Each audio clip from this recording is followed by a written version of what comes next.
1 Timóteo capítulo 2, verso 1.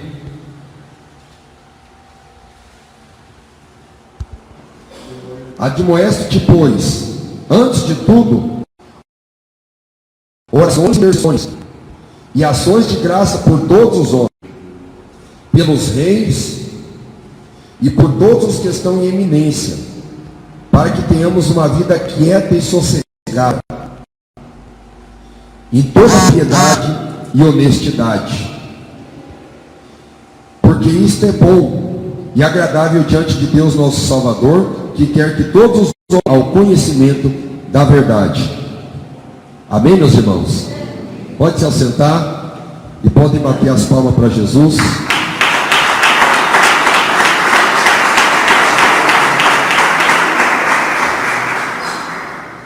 Apesar do ponto principal que eu encontro em 1 Timóteo ser o capítulo 4, eu vejo o capítulo 4 como o ponto máximo, como o clímax de 1 Timóteo. Mas nós encontramos também aqui a necessidade de nós orarmos e pregarmos e clamarmos pela salvação de todos os homens. Isso é verdade. A lição aplicada: Paulo se preocupava com o futuro da igreja e a nova geração de pastores. Então ele tinha essa preocupação com uma nova geração de pastores. Tanto que no capítulo 4 isso ficará mais óbvio, quando ele diz: o Espírito expressamente diz que nos últimos tempos apostatarão alguns da fé, dando ouvidos a espíritos enganadores. E se existe a sã doutrina, e existe doutrina de demônios,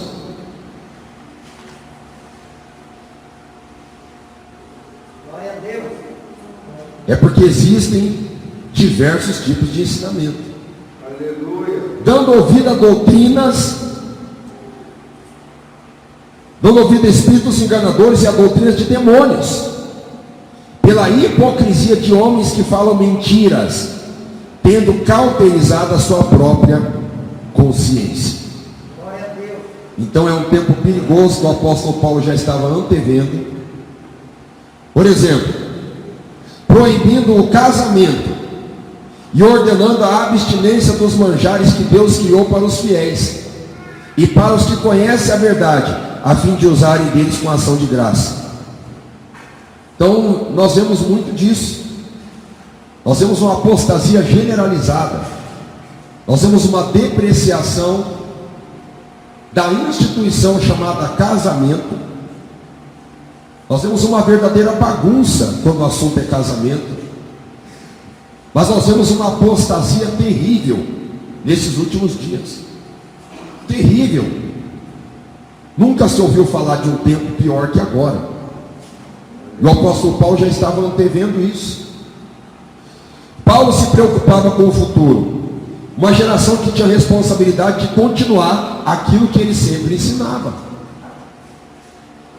Nós vemos uma geração hoje preocupada com a ruptura. Preocupada com a ruptura. Você sabe o que é ruptura? Ruptura é um rompimento. É uma quebra de aliança. Para me explicar melhor o que é uma ruptura, é a construção de uma ponte daqui desta parte do púlpito até chegar aqui. É uma ponte. Sabe o que é a ruptura dessa ponte? É você andar até a metade e essa ponte se quebrar. Se essa ponte se quebrar aqui no meio, tanto o que você já andou até aqui vai cair, e o que tem lá na frente vai ser pior. Então o apóstolo Paulo estava preocupado, porque ele sabia que chegaria um tempo de ruptura. Nós temos uma ruptura nas relações de trabalho, nós temos uma ruptura política, nós temos uma ruptura social, mas tudo isso sempre aconteceu. A transição, por exemplo, feudalismo, burguesia, a forma de política, por exemplo, a monarquia absolutista, depois parlamentarismo, presidencialismo. Igual hoje no Brasil temos quase que um tipo de parlamentarismo branco misturado com a judicialização de tudo que se tem por resolução no país. Isso tudo é normal. O pior é um rompimento com a palavra de Deus. Isso que é o pior. Esses dias atrás eu escutei, infelizmente eu tive o desprazer de escutar a expressão de um energúmeno que é considerado pastor, dizendo que a Bíblia precisa ser atualizada. Precisa atualizar algumas questões, precisa rever. Atualizar o que, por exemplo? Atualizar os originais? Atualizar o que está escrito ali? No grego, no hebraico, no aramaico, tem que atualizar. Então, se tem que atualizar alguma coisa, é porque a palavra de Deus, que é a Bíblia Sagrada, não tem suficiência, não é perfeita, é errável, é condenável, então não é digna de confiança. É essa bagunça que Satanás está promovendo nesses últimos dias. E se a Bíblia não é a nossa regra de fé, é mais ou menos igual a Constituição de 1888, que já estão propondo uma nova Constituição. Eu estava orando aqui hoje de tarde e pensando, uma nova Constituição, pois é, tem tanta falha na nossa Constituição, mas eu comecei a pensar, uma nova Constituição, tem alguns direitos que foram conseguidos, que foram conquistados de 2015 para cá, e eles querem constituir, eles querem estabelecer esses direitos conquistados. Por isso uma nova Constituição. E alguém diz, pastor, mas isso não vai acontecer no Brasil. Como não? No Chile já aconteceu. E os comunistas estão atirando foguete para cima. Os Estados Unidos estão igual um barril de pólvora. O Brasil nem se fala. Mas deixa eles lá fora. O pior é que Satanás está trabalhando para fazer isso dentro da igreja do Senhor. A política é ladrão. Meus irmãos, que Deus tenha misericórdia dessas almas, que Deus manda eles para a cadeia, tudo bem, já se resolve lá. O problema é quando Satanás está trabalhando no miolo, no cerne daquilo que se chama a igreja do Senhor. Aí, meu querido, a vaca foi para o brejo e perdeu até a corda. O negócio é sério, é triste. Aleluia. Glória a Deus. Essa madrugada eu fiquei tão apavorado. Liguei para minha esposa, mandei mensagem. Ela falou, amor, não tem o que fazer, vai orar. Aleluia. Ora.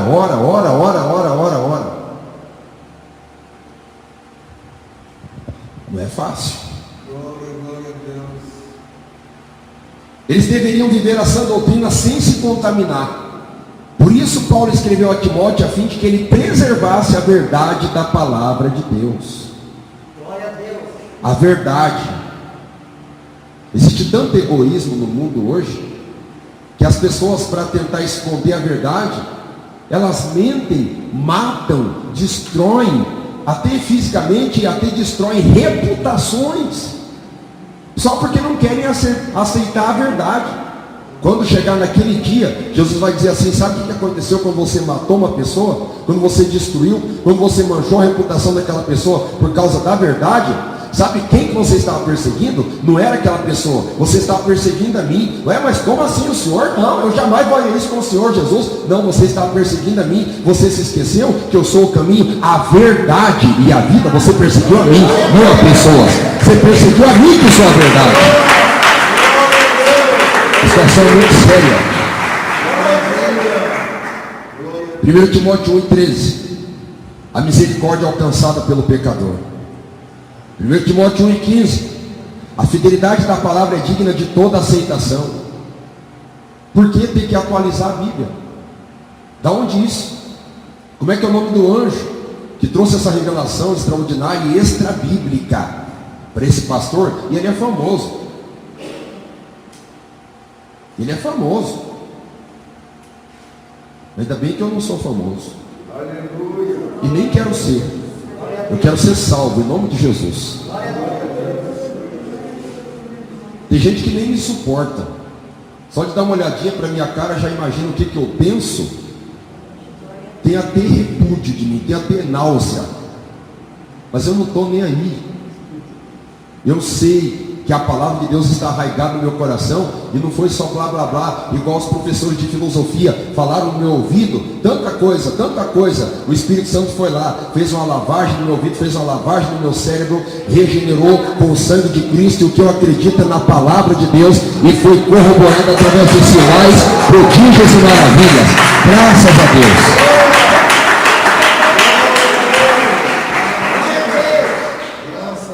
1 Timóteo 2,5, Jesus é o único mediador entre Deus e os homens.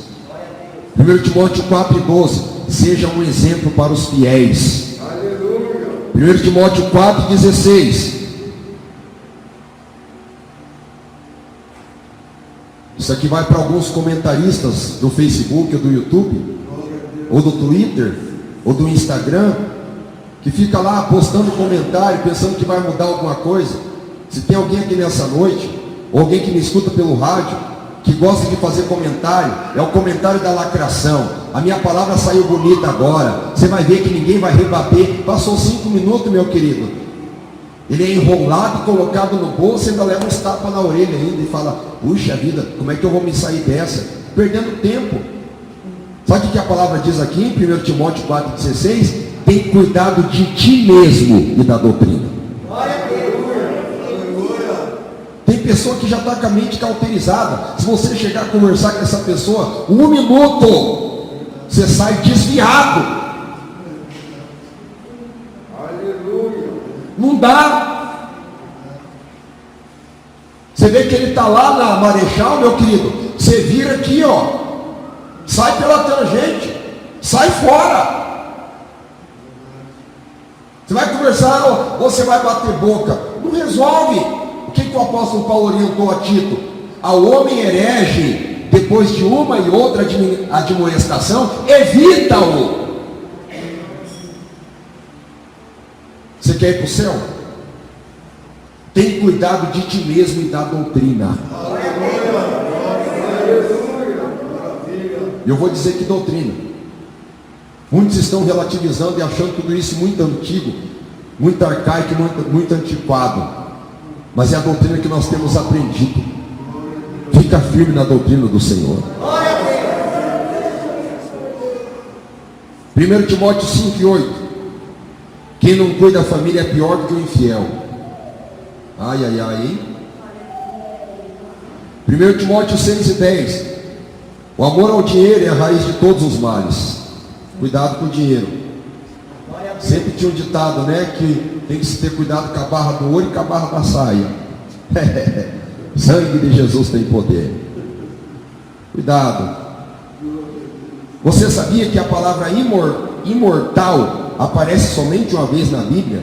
E está registrado em 1 Timóteo capítulo 1, 17. Interessante, hein? Ora, ao Rei dos séculos, imortal, invisível, ao único Deus, seja honra e glória para todos sempre. Amém. Glória a Deus. Leitura bíblica. 1 Timóteo 6, verso 3 até 8. Se alguém ensina alguma outra doutrina e não se conforma com as sãs palavras do nosso Senhor Jesus Cristo e com a doutrina que é segundo a piedade, eu só quero notificar aqui que a palavra piedade não é misericórdia não, tá? Se você procurar no original grego, a palavra piedade é o contrário de impiedade. E você sabe o que é piedade? Retidão, justiça, modéstia, honestidade, verdade, tudo isso que você imaginar. Tudo isso que você imaginar. A doutrina tem que estar fundamentada nisso. Doutrina segundo a piedade, não segundo a impiedade. O que é impiedade? Adultério, fornicação, mentira, todo tipo de aberração comportamental é impiedade. Então, se alguma doutrina for ensinar que não for segundo a piedade, essa doutrina é o que? Soberba e nada sabe, mas delira acerca de questões e contendas de palavra. Resumindo, o missionário já dizia: meus irmãos, se a santificação pentecostal, meus queridos, Você sabe o que é blá blá blá? Blá blá blá blá blá. Blá blá blá blá blá blá blá blá blá. Só isso. Só prosopopeia flácida para acalentar bovinos. Já viu essa expressão no jargão popular? Conversa mole para boi dormir. Só isso. Acabou a doutrina da santificação? Acabou tudo. Acabou tudo. Acabou. E nessas questões surgem inveja, porfia, blasfêmias, ruins suspeitas, contendas de homens corruptos de entendimento e privados da verdade, cuidando que a piedade seja causa de ganho. Aparta-te dos tais. Mas grande ganho a piedade é com contentamento, porque nada trouxemos para este mundo, e manifesto é que nada podemos levar dele. Tendo porém sustento com que nos cobrir, estejamos com isso contentes. Quem dá glória a Deus? Introdução ao comentário. Ao termo de 2 anos de prisão domiciliar em Roma, o apóstolo Paulo, na companhia de seus filhos na fé, Timóteo e Tito, foram para a cidade de Éfeso, onde Paulo constituiu um pastor daquela igreja. Vocês viram que igreja gloriosa? Timóteo aprendeu muito bem. Mas vocês viram? Vocês viram? Vocês viram que lá em Apocalipse 2 tem uma advertência tão séria contra essa igreja? Vocês viram? Meus irmãos, chega a ser triste quando você vê uma plantação de trigo e a colheitadeira faz o trabalho e você percebe que o percentual é muito alto de coleta, não de grão de trigo, mas de joio no meio. E quem planta o joio? O diabo. Quem estragou a igreja de Éfeso? O diabo. Timóteo falou aonde? É fácil a gente diagnosticar a falha dos outros. É fácil. Difícil nós fazermos uma autoanálise sincera, dar uma dentada na língua e começar a ver os nossos próprios defeitos. E fazer uma avaliação introspectiva para ver nós mesmos como é que nós estamos. Um general chinês chamado Sun Tzu, ele escreveu um livro interessante que eu já li 2 vezes. Eu tenho um filho que já leu 4 vezes esse livro. E a máxima desse livro que salta aos olhos é a seguinte: conhece-te a ti mesmo. Que quando você conhece a você mesmo, você pode entrar em qualquer guerra e você nunca vai perder. Quando nós perdemos esse senso de avaliação, que está escrito aqui em 1 Timóteo 4,16, tem cuidado de ti mesmo. Quem é que tem cuidado de si próprio? Quem se conhece. Quem se conhece. Eu mesmo não posso lidar com muito dinheiro, senão é perigoso subir para a minha cabeça. Vocês querem saber? Hoje eu não tenho mais nada, mas eu já fui um jovem, eu era jovem, eu era próspero, muito abençoado para a minha época. Na escola, e quando eu morava em Cascavel, alguns me chamavam de playboy. Na igreja, né, tinha um rapaz que dizia assim, ó, chegou o playboy da God's Love, né? E eu ficava feliz pela condição que Deus me deu, mas muita coisa na minha vida acabou assim acontecendo da forma que Deus queria, para me privar de alguns benefícios. E eu sou sincero em reconhecer que não é bom para mim que eu tenha muito dinheiro. Então Deus vai me cozinhando com pouco fogo, mas graças a Deus que eu me conheço nisso, né? Eu peço muita coisa para Deus. Tinha uma época que vocês vão dar risada agora, tinha uma época que eu queria ser rico na vida. Eu queria ser rico. Tinha época que eu imaginava que eu seria um jogador de basquete bem sucedido. Teve uma época que eu imaginava que eu seria um professor de história, doutorado e tudo mais. Mas a gente tem que ter conhecimento de nós mesmos. Nós temos que fazer uma autoanálise. Nós temos que avaliar, nós temos que entender quem nós somos. E isso não é fácil, porque isso requer humildade. Não estou dizendo que eu sou humilde, tá? Não sou humilde. Só o fato de eu dizer eu sou humilde, meus irmãos, já é uma exaltação. Né? Mas voltando ao rapaz, a igreja de Éfeso foi pastoreada pelo rapaz chamado Timóteo. Em seguida, Paulo e Tito partiram para Creta, a maior e mais populosa ilha do sul da Grécia, onde da mesma forma constituiu Tito como pastor responsável da igreja. As cartas de Paulo a Tito e a Timóteo ficaram conhecidas como cartas pastorais, dirigidas a pastores. Cartas pastorais, escritas aproximadamente 62, 64 depois de Cristo, numa das cidades da Macedônia. Estas cartas tinham como propósito instruir seus fiéis colaboradores, orientar os pastores a realizarem a tarefa de liderar e estabilizar a igreja. Dessa forma, eles seriam capazes de colocar na recompensa suprema do episcopado, de colocar eles como cabeça, como líderes, como pastores, como bispos. Timóteo era natural de Listra, uma colônia romana da província da Galácia. Seu pai era grego. Olha a mistura aí, Seu pai era grego, a sua mãe judia. Provavelmente se converteram ao cristianismo na primeira viagem missionária de Paulo. Timóteo foi influenciado pela sua mãe e pela sua avó Lloyd, mulheres piedosas, temente a Deus, que ensinavam a Sagrada Escritura desde a infância de Timóteo. Timóteo conheceu Paulo na sua primeira viagem missionária. Passou 11 anos acompanhando o ministério de Paulo. Rapaz, eu queria, quando eu era moço, carregar a mala de Paulo, hein? Quando eu era rapazinho, tinha um pastor que eu gostava muito dele, pastor Hildebrando, batizou minha família nos anos 80. Carreguei a mala dele. Eu tive esse gosto de dizer, carreguei a mala do pastor Hildebrando. Só não engraxei o sapato dele porque ele não deixava. Carreguei a mala do pastor José Paixão. Tinha gente que achava eles ditadores, chatos, exigentes. Mas eu aprendi muita coisa com eles. Até flexibilização eu aprendi com esses homens de Deus. Vocês imaginam o apóstolo Paulo ficando Timóteo ficando 11 anos com o apóstolo Paulo? Acho que dá para aprender alguma coisa, 11 anos. Ei, meu Deus. Sendo seu representante nas 4 igrejas da Ásia: Tessalônica, Corinto, Filipos e Éfeso, sendo considerado um dos maiores companheiros ministeriais. Às vezes eu tenho alguns devaneios, algumas loucuras, E uma delas que eu vou compartilhar com vocês é um dos livros que eu mais gosto, que é Hebreus.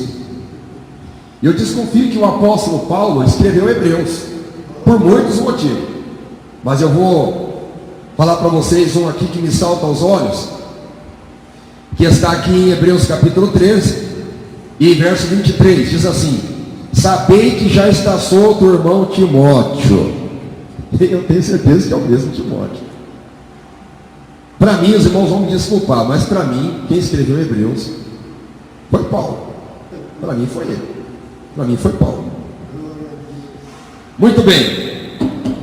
A sã doutrina, capítulo 1, trata isso. A oração pública, capítulo 2. Qualidades ministeriais, 1 ao 13. Falsa doutrina, capítulo 3, 14, 4 e 11. Instruções pastorais e exortações finais. Quais eram os problemas encontrados na primeira carta para Timóteo? Vocês podem meditar que ele não falou especificamente, dirigindo isso para essa igreja, aquela outra. Falou para você: Timóteo, é com você, eu vou falar com você, meu verdadeiro filho na fé. Que bonita essa expressão, hein? Glória a Deus. Quais eram os problemas? Na igreja de Éfeso, onde Timóteo estava pastoreando, havia muitos falsos mestres, levantando questões doutrinárias contra os ensinamentos de Cristo. Vocês estão vendo como é antigo isso? Tentando infiltrar perigosas heresias entre os irmãos. Vamos destacar aqui alguns problemas encontrados lá. Preocupação com fábulas e genealogia. O que é uma fábula? É um conto. Qual que é o problema da fábula? É quando as pessoas começam a entender e pensar que uma fábula é uma verdade. Antes de eu conhecer a mitologia grega, eu acreditava que Hércules existiu.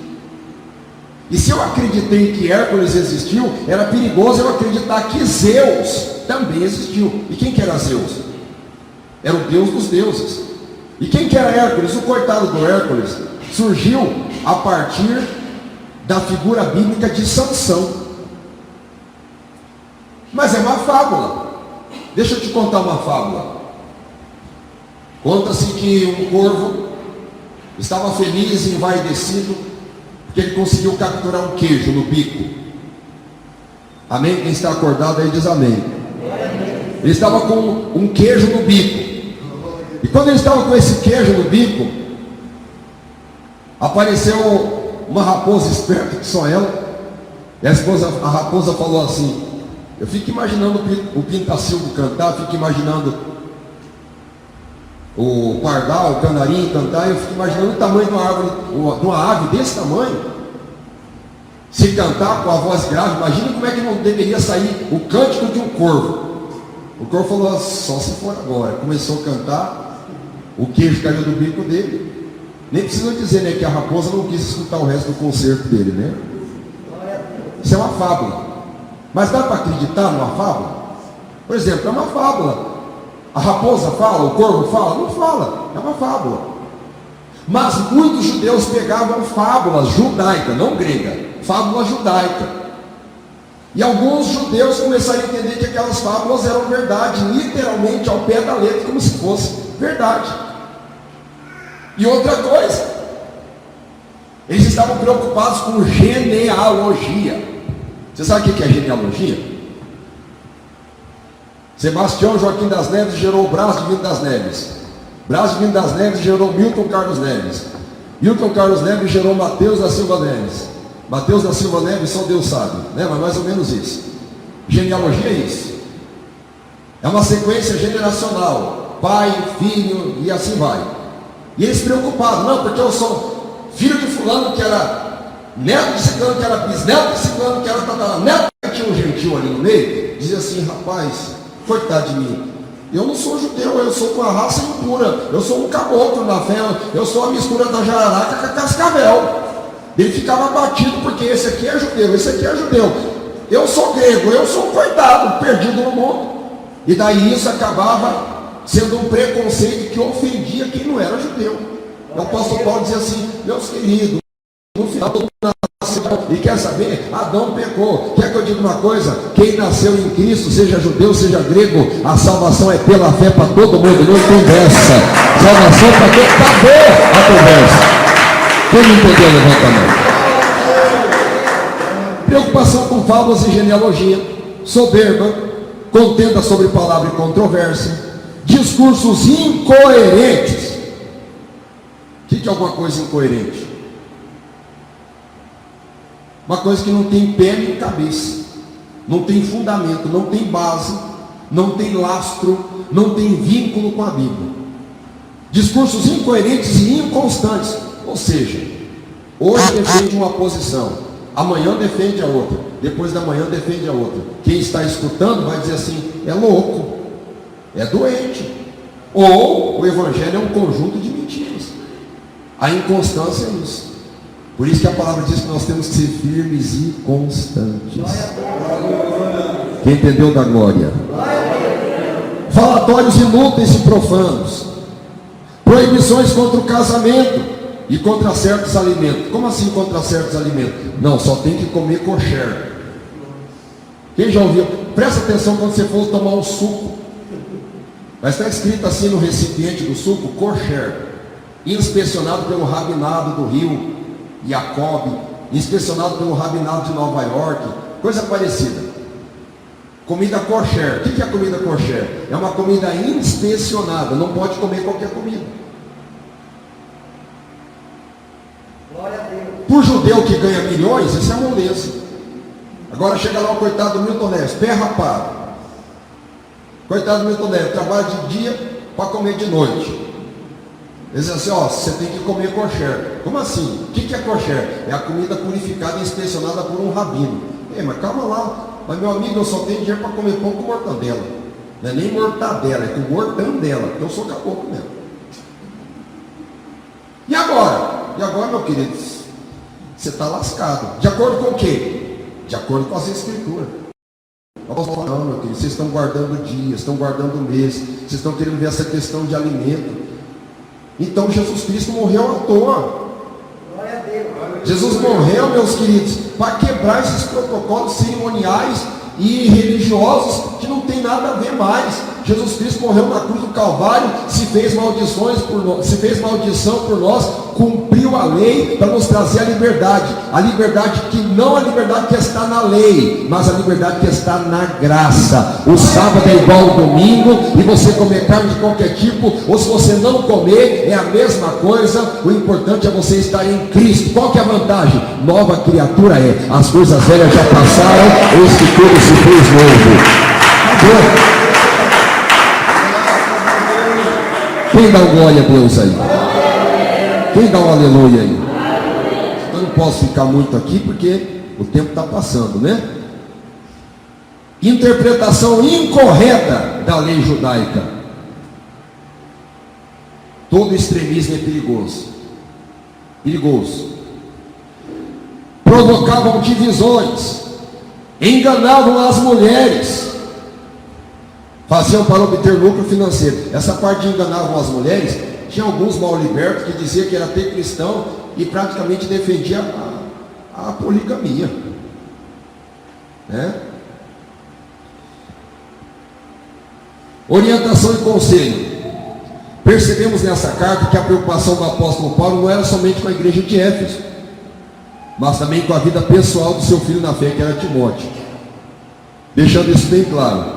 1 Timóteo 4,16, vamos ver o que diz aqui. Tem cuidado de ti mesmo.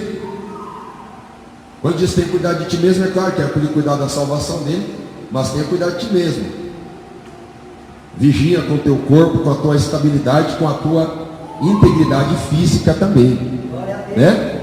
Dessa forma, os conselhos e orientação do apóstolo Paulo eram de caráter pessoal e ministerial. Pessoal. O pastor não é gente. Ah, mas é um pastor, mas tem que comer arroz e feijão também. O saco vazio não para de pé. Glória a Deus. E tem mais outra coisa. É tão de carne e osso que você der um beliscão num pastor, e se der um beliscão num ímpio, num profano qualquer, a expressão vai ser a mesma, seja em alemão, seja em chinês. Se apertou, beliscou, é ai. E Timóteo é um ser humano. Ai, por que tinha que ser pessoal? Porque Timóteo não é simplesmente um número de RG, não é simplesmente um número de CPF, não é simplesmente um número de certidão da Carteira Nacional de Habilitação. Timóteo é uma pessoa, individualmente. Ah, mas Deus não trata no coletivo. Deus trata, mas Deus trata na individualidade. Tanto que as suas digitais não são iguais a de ninguém aqui. Deus cuida de você na individualidade. Deus conhece você na individualidade. Verdade. O apóstolo Paulo também escreve sobre as três responsabilidades do ministro. 3. Quais são? Ensinar, defender a sã doutrina e proclamar o evangelho. E uns que pensam, a minha missão é só proclamar o evangelho. Não, senhor. Outros pensam assim, a minha missão é só ensinar. Não é só ensinar. Também não é só proclamar o evangelho. É defender a sã doutrina. Tem gente que pensa, minha missão é só defender a sã doutrina. O que acontece quando você só defende a sã doutrina? A igreja se transforma num clube. Talvez as pessoas não saiam da igreja, mas não vem ninguém para a igreja. A nossa missão não é transformar isso aqui num clube fechado, só para defender a doutrina. Nós temos que ganhar almas também, mas não esquecer de defender a doutrina. Quem me entendeu? Ah, então nossa preocupação é defender a doutrina e ganhar as almas. Não, tem que ensinar também. Porque uma igreja sem ensinamento se torna uma igreja fanática. Uma igreja que interpreta as escrituras do jeito que ele quer, do jeito que ele pensa. E não é do jeito que a gente pensa. Aliás, quando a gente está aprendendo a ler, quando a gente lê, por exemplo, a palavra casa, quando você lê a palavra casa, Você lê assim, ó, casa. O que é casa? É uma residência. Mas não é só isso. Casa vem do verbo casar e está no imperativo dizendo para alguém casa, dizendo assim para a pessoa, casa, se casa. Quem está me entendendo? Então, por isso que tem que ter ensinamento na igreja. Tem que ter. Amém, meus irmãos? Além dos conselhos práticos sobre como deve ser a atuação do líder na igreja, nós vemos que Paulo escreveu sobre as qualificações dos diáconos e presbíteros, mostrando assim a importância dos líderes capacitados para exercerem os ministérios na igreja. Atuais, vemos e ouvimos falar sobre a preocupação e o cuidado necessário para com os líderes na igreja. Por consequência, há relatos de líderes espirituais doentes e até com problema psicológico. Tem uns que fica mesmo. Depressão. Quem ouviu falar que tem uns pastores que estão se matando aí? Não é fácil. Mas eu não acho isso normal nem engraçado. Eu acho isso muito sério. Porque o pastor, por exemplo, ele escuta todo mundo reclamar, todo mundo contar problema. Mas se o pastor conta o problema para alguém, daqui a pouco o que o pastor confidenciou é igual um travesseiro de pena jogado no ventilador do 23º andar de um prédio. Quero ver você juntar todas as penas e colocar dentro do travesseiro de novo. Não é fácil. Ah, mas o pastor tem que orar mesmo, é verdade. Mas o pastor não tem só alma e espírito, o pastor tem corpo. Não é fácil. Deixa eu me fazer de vítima, de coitadinho aqui. Eita glória, quem está orando por mim aí, levanta a mão. Então é isso que eu estou vivo ainda. Dá glória a Deus aí. Então, meus queridos, bendito seja o nome do Senhor Jesus Cristo. Nós vemos que, infelizmente, muitos pastores não conseguem conciliar o tempo para a família ou para a sua vida social. Isso tem levado muitos até a cometer o suicídio. Nessas cartas observamos a preocupação de um líder religioso com seu discípulo e filho na fé. Ele nos mostra que o cuidado com a saúde é extremamente importante para que se cumpra o ministério de Deus em nossas vidas. De fato, Paulo se preocupou muito com a saúde espiritual da igreja, pois ela estava passando por um momento crítico, combatendo os falsos mestres. No entanto, Paulo teve flexibilidade para administrar essa situação. Concluindo, Deus nos confiou, foi Deus, hein? A grande responsabilidade de proclamar a palavra da salvação para toda a humanidade. Por isso mesmo, em meio a tantos problemas como corrupção, imoralidade, incredulidade, desigualdade social, intolerância religiosa, entre outros problemas, nós temos que permanecer fiéis ao chamado de Deus, pregando o Evangelho. Insistir em tempo e fora de tempo. Insistir. Em tempo e fora de tempo. A fim de alcançar aqueles que ainda não conhecem a Jesus, que é o caminho, a verdade e a vida. Amém, meus irmãos? Praticando conhecimento. Qual a palavra que mencionamos nessa lição, que aparece somente uma vez na Bíblia em 1 Timóteo 1,17? Opa! Imortal. Quanto tempo durou a prisão domiciliar do apóstolo Paulo em Roma? 2 anos. Paulo instituiu Timóteo como pastor na cidade de Éfeso, e Tito também foi instituído pastor e assumiu a responsabilidade de uma grande ilha. Como é que era o nome dessa ilha? Como? Como é que é o nome? Para você lembrar, tem um carro, eu acho que é da Hyundai. É um carro, o nome do carro é Creta. Quando você olhar um Creta, irmãos, o gosto não se discute, né? Mas é um carro feio. Creta. Você vai lembrar de Tito, né? Quem dá glória a Deus? É feio, mas é mais bonito que o meu. Mas gosto não se discute, né? Tá bom. Retiro aqui que eu falei de feio. Ou é mantém, é feio. Timóteo foi fortemente influenciado pela sua mãe e sua avó, que eram judias. Quais eram os seus nomes? Eunice e Lode, ou Lode e Eunice? Ou a ordem das batatas não altera a maionese? Em matemática, a ordem dos fatores não altera o produto, meu irmão. Tá bom, pode ser. Eunice, Lode e Eunice. Timóteo, quais foram as 4 cidades que Timóteo representou o apóstolo Paulo? Tessalônica, Corinto. Como é que é o nome da segunda? Não, Tessalônica e a outra. Corinto, Filipos e Éfeso. Amém, meus queridos? Quem está abençoado, dá glória a Deus.